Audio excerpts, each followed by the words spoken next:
কপাল খুলতে যাচ্ছে 7 তরুণ ক্রিকেটারের। হাই পারফরমেন্স বা এইচপি দল থেকে তারা ডাক পাচ্ছেন বাংলাদেশ এ দলে, সুযোগ পাচ্ছেন এ দলের আসন্ন অস্ট্রেলিয়া সফরেও। ডারউইনে অনুষ্ঠিতব্য টপ অ্যান্ড টি-20 টুর্নামেন্টের শুরুতেই তাদের প্রতিপক্ষ পাকিস্তান শাহিনস। বিগ ব্যাশের দল সহ মোট 11 দলের জনপ্রিয় এই টুর্নামেন্টে এবার চ্যাম্পিয়ন হয়ে ফিরতে চায় গেলবারের রানার্স আপ বাংলাদেশ। সেই লক্ষ্যে 7 দুর্দান্ত ক্রিকেটারকে এ দলে যুক্ত করা নিয়ে বিস্তারিত থাকছে রিপোর্ট। পাকিস্তানের বিপক্ষে 2-1 ব্যবধানে সিরিজ জয়ের পর আপাতত খুব একটা ব্যস্ততা নেই জাতীয় দলের ক্রিকেটারদের। এশিয়া কাপের আগে সংক্ষিপ্ত ফরম্যাটের টানা 2 সিরিজ জিতে পরিবার নিয়ে বিদেশ ভ্রমণেও বেরিয়েছেন কেউ কেউ। এদিকে ঘরের মাটিতে ব্যস্ত সময় পার করছে বাংলাদেশ হাই পারফরমেন্স বা এইচপি দল। মূলত অস্ট্রেলিয়ার মাটিতে অনুষ্ঠিত হতে যাওয়া টপ এন্ড টি-20 টুর্নামেন্ট এবং 4 দিনের ম্যাচকে ঘিরেই এই ব্যস্ততা। ডারউইনের জনপ্রিয় এই টুর্নামেন্টটিতে আবারও অংশ নেবে বাংলাদেশ এ দল। এর আগে 2024 সালের ফাইনালে এডিলেড স্ট্রাইকার্স একাডেমির কাছে হেরেছিল টাইগারদের এ দলের প্রতিনিধিরা। তবে এবার যে কোনো মূল্যে আসরের শিরোপা নিয়ে ফিরতে চায় বিসিবি। সেই লক্ষ্যে বেশ কয়েকদিন ধরেই চলছে বিসিবির কড়া প্রস্তুতি। চট্টগ্রাম ও মিরপুর মাঠে কোচ বাবুল ও সোহেলের অধীনে প্রস্তুতি ক্যাম্প সারছেন পাইপলাইনে থাকা ক্রিকেটাররা।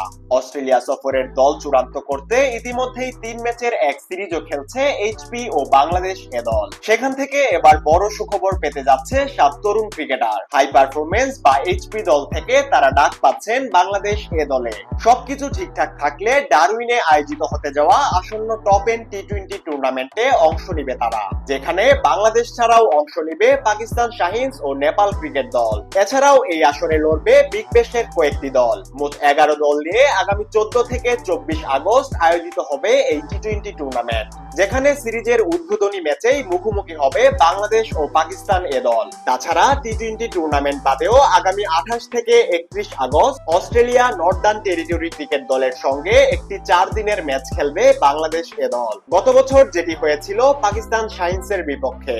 সেক্ষেত্রে মোট 19 থেকে 20 জনের একটি দল নিয়ে অস্ট্রেলিয়া সফরে যাবে কোচ বাবুল। সেই লক্ষ্যে আয়োজিত 3 ম্যাচের সিরিজ দেখে এ দলের স্কোয়াড নির্বাচন করবে বিসিবি নির্বাচকরা।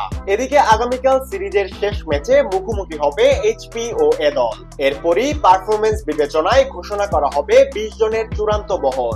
এদিকে এইচপি দল থেকে 7 জন ক্রিকেটার ইতিমধ্যেই ডাক পেতে যাচ্ছেন বাংলাদেশ এ দলে, এমনটাই জানিয়েছে বিসিবির একটি সূত্র। যেখানে 4 দিনের এই ম্যাচ ও অস্ট্রেলিয়া সফরের টি-20 লিগের জন্য বিসিবির পছন্দ তালিকায় আছেন যুবদল থেকেই আগ্রাসন দেখিয়ে আসা প্রতিভাবান ব্যাটার জিসান আলম। তার সাথে দুর্দান্ত ছন্দ দেখিয়ে কপাল খুলতে যাচ্ছে ইফতেখার ইফতিরও। পাশাপাশি মাহফুজুর রহমান রাব্বি ও শেখ পারভেজ জীবনের মতো ক্রিকেটাররাও আছেন তালিকায়। এছাড়া আলোচিত রিপন মন্ডল, তুফাইল আহমেদ ও রাকিবুল ইসলামরাও ডাক পাচ্ছেন এ দলের বহরে। এর বাইরে জাতীয় দলের অভিজ্ঞতা সম্পন্ন আফিফ সোহান থেকে শুরু করে সাইফরাও থাকবেন টাইগারদের বহরে। আগামী 7 আগস্ট অস্ট্রেলিয়া সফরের উদ্দেশ্যে দেশ ছাড়বেন এ দলের ক্রিকেটাররা।